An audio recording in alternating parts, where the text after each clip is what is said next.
नमस्कार प्रिय विद्यार्थियों, एक्सपर्ट क्लासेस बाय शैलेंद्रा में आप सभी का स्वागत है। आज हम आप सभी के लिए हिंदी में वर्णमाला से संबंधित टॉपिक लेकर आया हूं। तो आइए समय को बर्बाद ना करते हुए देख लेते हैं। लिखा है कि भाषा की सार्थक इकाई वाक्य है। यहाँ से प्रश्न ये आता है कि भाषा की जो सार्थक इकाई है वो कौन सी है, तो आंसर हो जाएगा वाक्य। वाक्य से छोटी इकाई उपवाक्य है और उपवाक्य से छोटी इकाई पदबंध और पदबंध से छोटी इकाई शब्द।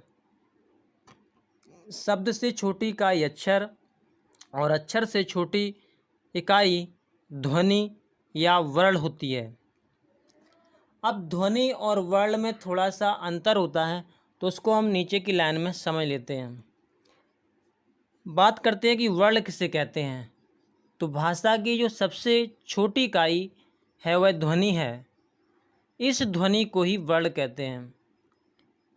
बात करते हैं वर्णमाला की। वर्णमाला किसे कहते हैं? वर्णों की व्यवस्थित समूह को वर्णमाला कहते हैं। प्रश्न में आएगा हमारा व्यवस्थित समूह, जो यही सही कहलाएगा। वर्णों के व्यवस्थित समूह को वर्णमाला कहते हैं। बात कर लेते हैं कि मानक हिंदी वर्णमाला में उच्चारण के आधार पर कितने वर्णों को रखा गया है और लेखन के आधार पर कितने वर्णों को रखा गया है। तो बात करते हैं कि मूलतः हिंदी में उच्चारण के आधार पर 45 वर्णों को रखा गया है, जिनमें से 10 स्वर शामिल हैं और 35 व्यंजन हैं। लेखन के आधार पर 52 वर्ण रखे गए हैं, जिनमें 13 स्वर हैं, 35 व्यंजन हैं और 4 संयुक्त व्यंजन हैं।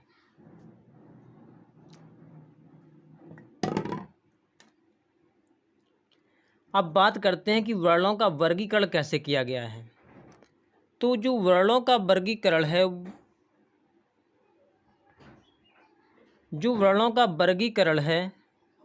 वो 2 भागों में किया गया है। एक स्वर के आधार पर वर्गीकरण और एक व्यंजन के आधार पर वर्गीकरण। तो बात करते हैं कि जो स्वरों के आधार पर वर्गीकरण किया गया है, उन स्वरों की संख्या कितनी है, उन स्वरों के भेद कितने हैं और उन स्वरों की मात्राएं कितनी हैं। तो इनकी बात कर लेते हैं। यदि हम स्वरों की संख्या की बात करें तो इनकी संख्या 11 होती है। आइए कौन कौन से स्वर होते हैं उन पर भी चर्चा करते हैं। छोटा, बड़ा, छोटी, बड़ी, छोटा ऊ, बड़ा ऊ, ऋण, ए, आई, ओ और औ। इन सभी को यदि हम गिनेंगे तो 11 आएगी। 1 2 3 4 5 6 7 8 9 10 और 11। अब बात करते हैं कि स्वरों के भेद कितने हैं। तो स्वरों के 3 भेद हैं, ह्रस्व स्वर, दीर्घ स्वर और प्लुत स्वर। यदि स्वरों की मात्राओं की बात करें तो इनकी संख्या है 10। आइए बात करते हैं कि छोटे आ की मात्रा नहीं होती है, बड़े आ की मात्रा, छोटे की मात्रा, बड़ी ई की मात्रा, छोटे ऊ की मात्रा, बड़े ऊ की मात्रा, ऋण की मात्रा, ए की मात्रा, आई की मात्रा, ओ की मात्रा और औ की मात्रा। इन सभी को काउंट करेंगे तो हमारा 10 निकलेगा। अब बात करते हैं कि व्यंजनों का जो वर्गीकरण किया गया है, उन व्यंजनों की मूल संख्या क्या है, उन व्यंजनों की कुल संख्या क्या है और व्यंजनों के भेद कितने हैं। तो बात करते हैं व्यंजनों की मूल संख्या की। तो मूल संख्या के अंतर्गत कौन कौन से व्यंजन रखे गए हैं? स्पर्श व्यंजन, अंतस्थ व्यंजन, ऊष्म व्यंजन, जिनकी संख्या होती है 25, अंतस्थ की 4 और ऊष्म व्यंजनों की संख्या होती है 4। इन सभी को मिलाएंगे तो जोड़ेंगे तो 33 प्राप्त होगा। आइए बात कर लेते हैं कुल संख्या की।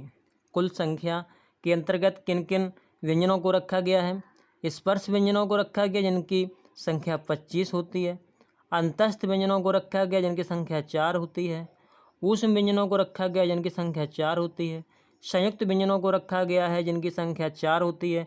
और द्विगुण व्यंजनों को रखा गया है जिनकी संख्या 2 होती है। यदि इन सभी को हम काउंटिंग करेंगे तो हमारा आंसर आएगा 39। अब बात करते हैं कि व्यंजन के भेद के अंतर्गत कौन कौन से व्यंजन रखे गए हैं, जिनमें स्पर्श व्यंजन है, अंतस्थ व्यंजन है और ऊष्म व्यंजन है। तो आज की क्लास आपको, मुझे उम्मीद है कि अच्छी लगी होगी। यदि क्लास अच्छी लगी हो तो चैनल को सब्सक्राइब अवश्य करें और बेल आइकन को प्रेस करना ना भूलें। अपनी सेहत का, अपने स्वास्थ्य का ख्याल रखिए। Will you all the very best youth. Thank you so much. जय हिंद।